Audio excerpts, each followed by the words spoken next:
Hello, my name is Philippa and I'm in my first year in the education program at Vancouver Island University, and I'm here to talk to you about the do's and the don'ts of sharing space. So roommates, I know that I have personally lived by myself with 3 other girls, with 2 boys, in a whole different variety of living situations, and there's negatives and different positives.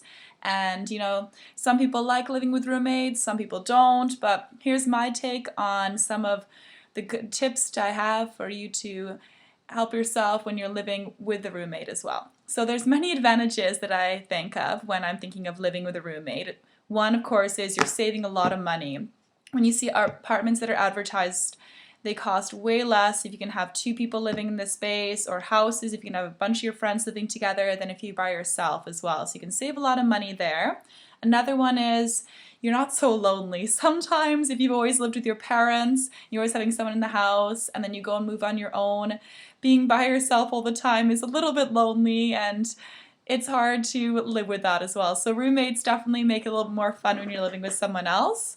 And roommates are also great when you don't know what to cook. Sometimes when I last roommates, I wasn't sure what to make for dinner some nights, and they'd say, hey, I'm gonna have this, and then they would give me ideas and we'd all share ideas as well. So there can be a lot of advantages of living with someone else, and those, to make sure that you have those great advantages, are to follow some few steps.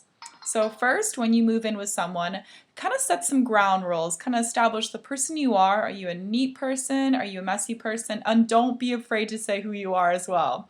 So you may want to say you're really neat and then end up being a little bit more messy and have arguments going on as well. So for me, I just stated how I was, and then my roommates could tell me how they were as well, because that's one big problem.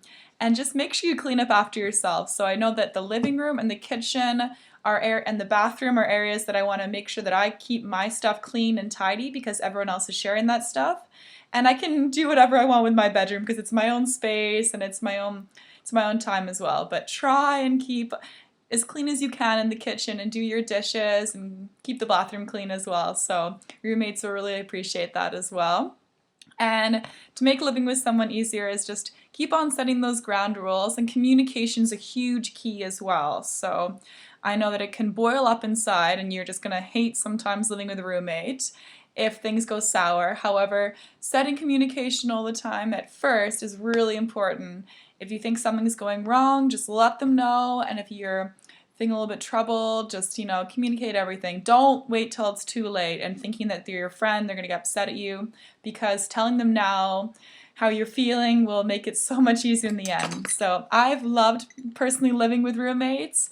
I'm not a big fan of living with a whole bunch of people. Mainly one person's great, and sometimes we don't get along the best, but you'll have a lot of fun. So great, and thank you.